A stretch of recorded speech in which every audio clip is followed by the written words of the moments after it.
Mana mungkin kau akan jumpa Allah besok ketika kau mati di akhirat. Kau tidak kenal Allah juga.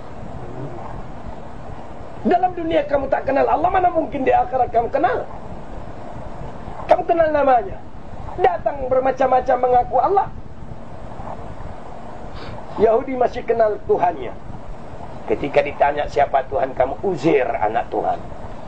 Nasrani masih kenal Tuhannya. Ketika ditanya siapa Tuhan kamu, Isa Tuhan. Oh, dia kenal. Majusi ditanya siapa Tuhan kau, ketika roh-roh, api dan sebagainya, kenal dia. Tenri, agama Tenri tanya Jepang, siapa Tuhan kau, matahari, kenal. Buddha ditanya siapa kamu, Dewi Kuan Yin, kenal. Orang yang mengaku Islam, siapa Tuhan kamu, Allah, kau kenal. Ya pokoknya Allah. Ya, kamu kenal. Kenal nama. Maka itu kamu terpekik-pekik dengan nama, tetapi kamu tidak tahu Tuhan. Padahal Tuhanmu sangat dekat daripada kamu.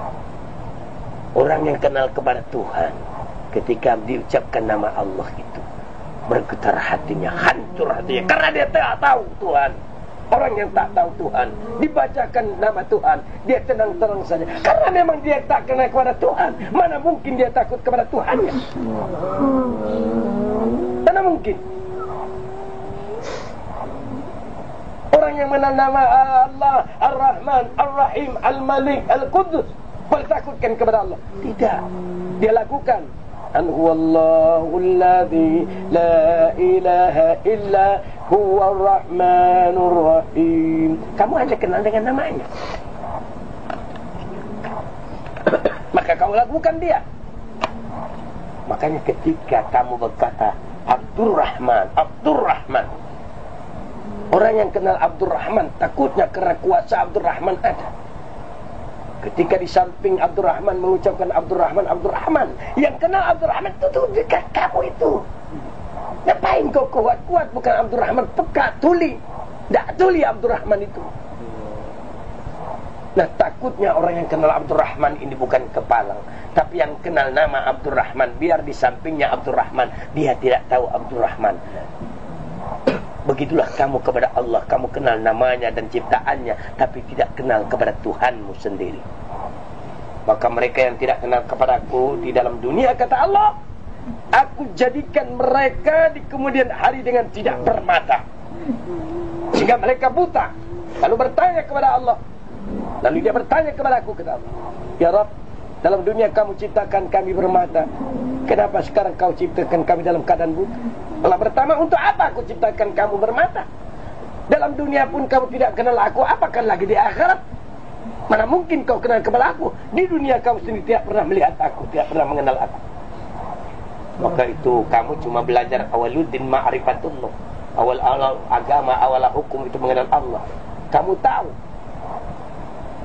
tahu bahwasanya yang awal-awal kau tirkan la ilaha illallah Muhammadur Rasulullah, tapi kamu tidak kenal kepada Allah dan tidak kenal kepada Rasul. Untuk mengenal Allah dengan apa? Untuk mengenal Rasul dengan apa? Kamu kenal dengan sunnahnya, tapi kau tak kenal dengan Rasul. Rasulmu adalah metafisik kamu. Dia bermetafisik, dia bertubuh, dia bernyawa, dia bermata, dia bertelinga, dia bersifat, dia berakhlak. Ketika akhlak Rasulmu tidak ada kepada kamu, perbuatannya, sifatnya tidak ada kepada kamu, jelas kamu tidak kenal kepada Rasul. Kepada Allah juga demikian. Ketika kau mengenal namanya, mengenal ciptaannya, tapi tidak mengenal yang menciptakannya, hanya mengenal namanya, kamu tidak dapat sebagai saksi yang menyatakan Allah tidak ada yang lain kecuali Allah. Ketika kau berkata la ilaha illallah, tidak ada yang ada kecuali Engkau ya Allah. Diriku pun tak ada, karena diriku Engkau yang punya. Hatiku Engkau yang punya, nyawa dan rahasia kepadaku Engkau yang punya. Tak ada aku. Mana aku? Aku pun mencari diriku, tak jumpa. Semua Engkau punya ya Allah. Ketika engkau telah paham semua itu Allah yang punya, sangat mustahil kau tidak mengenal Allah. Ketika sarung, tahu bahwa di dalam sarung ada pisau yang sama bentuknya dengan sarung, tetapi sarung bukan pisau. Tapi sarungnya dibikin oleh pisau, tapi pisau tidak akan dapat dibuat oleh sarung. Ketika sarung telah diciptakan oleh pisau, maka pisau bersemayam di dalam sarung. Bergerak sarung karena pisau, karena dia menutupi pisau. Kalau tidak perlu sarung, pisau tidak perlu memerlukan sarung lagi, dia buat sarung yang baru. Untuk apa bikin sarung yang tidak baik? Maka kamu adalah saksi. Tubuhmu saksi Allah.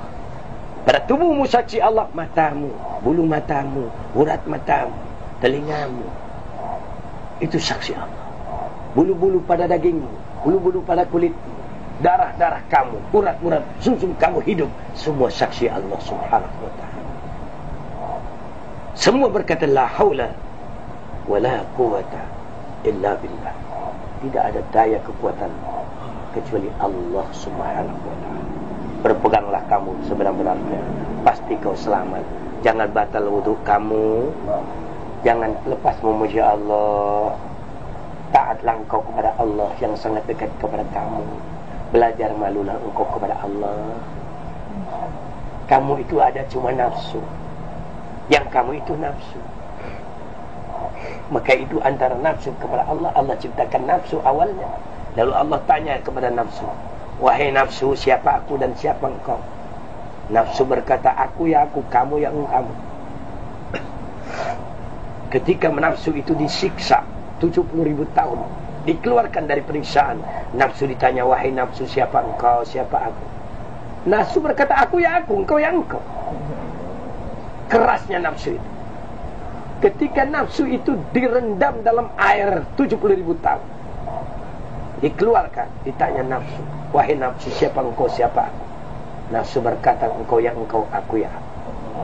Ketika nafsu dibakar 70.000 tahun, ditanya nafsu, wahai nafsu, siapa engkau, siapa aku? Maka nafsu berkata, aku ya aku, engkau ya engkau. Ketika Allah puasakan nafsu, baru satu hari Allah tanya, wahai nafsu, siapa engkau, siapa aku? Nafsu berkata, Allahu Rabbi wa ana abduka ya Allah. Baru dia berkata, engkau wahai Tuhanku dan aku hamba engkau. Maka puasakan nafsu kamu supaya tidak ada ego kamu. Serahkan semua ini memang kepunyaan Allah, tidak ada milik kamu. Tidak ada milik nenek kamu, datuk kamu, kakek kamu. Mana ada? Semua Allah punya. Baru benar kau berkata la ilaha illallah. Tidak ada yang ada kecuali Allah. Ketika kamu berkata wa asyhadu anna Muhammadan abduhu wa rasul, wajib ada diri kamu, wajib ada jasad kamu. Dan di sanalah contoh-contoh Muhammad Rasulullah. Berkata iya, berpakaian iya, berjanggut iya, berserban iya. Itulah sunnah, itulah pembuktian Muhammad. Dengan sunnah-sunnahnya yang kau laksanakan, ada pada diri kamu yang kau pertahankan, samalah engkau telah berjumpa Rasulullah sallallahu alaihi wasallam, dan pasti engkau berjumpa kepadanya. Amin ya rabbal alamin. Assalamualaikum warahmatullahi wabarakatuh.